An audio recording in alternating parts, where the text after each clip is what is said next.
પ્રધાનમંત્રી નરેન્દ્ર મોદી આજે ગાંધીનગરમાં વાઇબ્રન્ટ ગુજરાત ગ્લોબલ સમિટ 2024નું કરશે ઉદ્ઘાટન।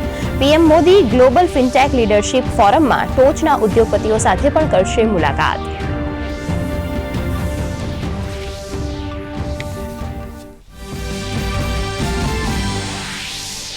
પ્રધાનમંત્રીએ વાઇબ્રન્ટ ગુજરાત ગ્લોબલ ટ્રેડ શોનું કર્યું ગઈકાલે ઉદ્ઘાટન। 16 કંપનીઓની વિશ્વસ્તરીય ટેકનોલોજીથી બનેલ ઉત્પાદનોનું પ્રધાનમંત્રીએ કર્યું અવલોકન। બુલેટ ટ્રેનને લગતો સ્ટોલ બન્યો આકર્ષણનું કેન્દ્ર।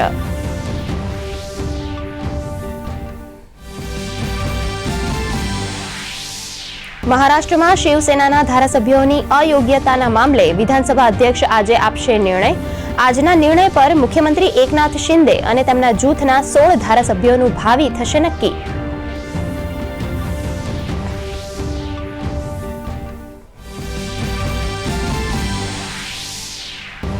ઉત્તર ભારતમાં છવાઈ શીતલહેર। હવામાન વિભાગનું આગામી 3 દિવસ ગાઢ ધુમ્મસ રહેવાનું અનુમાન। હિમાચલ પ્રદેશના પહાડી વિસ્તારોમાં થઈ બરફવર્ષા તો મુંબઈમાં વરસાદ।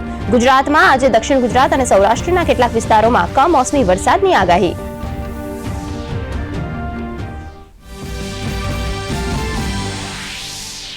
મોરબીના હળવદનો શક્તિસાગર બ્રહ્માણી ડેમ 100% ભરાયો।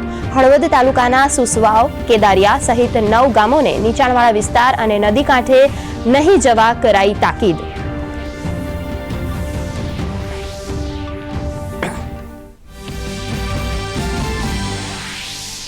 અમરેલીમાં વાડી વિસ્તારમાં કૂવામાં ખાબક્યો દીપડો।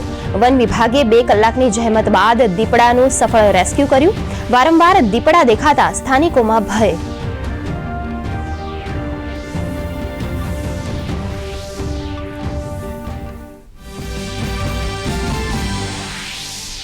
મલેશિયા ઓપન બેડમિન્ટનમાં લક્ષ્ય સેન, એસ.એચ. પ્રણોય, ચિરાગ શેટ્ટી, સાત્વિક સાઈરાજ, રંકી રેડ્ડીની જોડી આજે ટુર્નામેન્ટમાં પોતાનો દાવો કરશે રજૂ।